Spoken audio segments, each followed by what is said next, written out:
राष्ट्र मंडळी, स्वागत आहे तुमचं आपल्या नवीन एका ब्लॉगमध्ये। तर आज आपण चाललो अंबरनाथला, जो की आपल्या घरापासून 50 किलोमीटर लांब आहे। तर चला गाईज, पुढे जाऊया आपण। तुम्ही बघू शकता गर्द हिरवा शांत वातावरणात वसलेले हे मंदिर खरोखर मनाला भुरळ घालणारे आहे।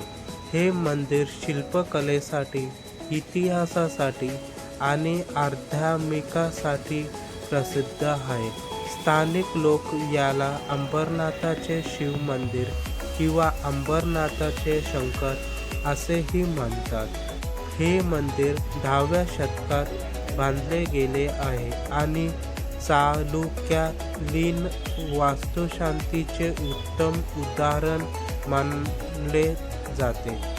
मंदिर दगडात कोरलेले असून त्यावरील नक्षीकाम पाहिल्यावर त्या काळाच्या कारागिराची कला जाणवते।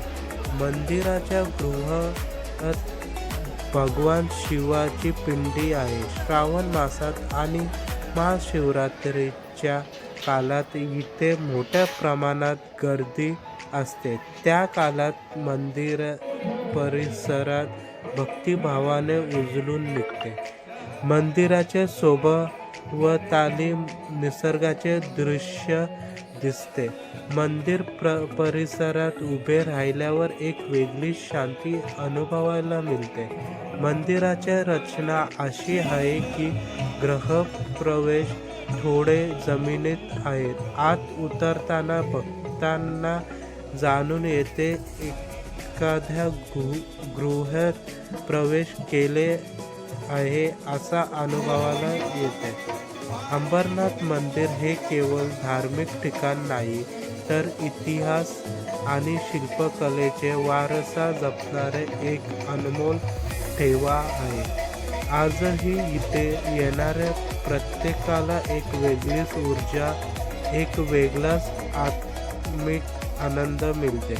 जर तुम्ही मुंबई किंवा आसपासच्या भागात राहत असाल तर अंबरनाथ मंदिराला नक्की भेट द्या।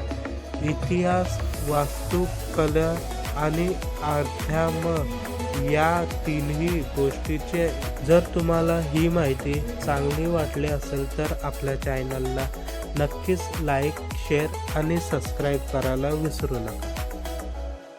3-3.5 तास आपले लाईनीत गेले आणि आता विश्रांतीसाठी आम्ही थोडा थांबलेलो आहोत।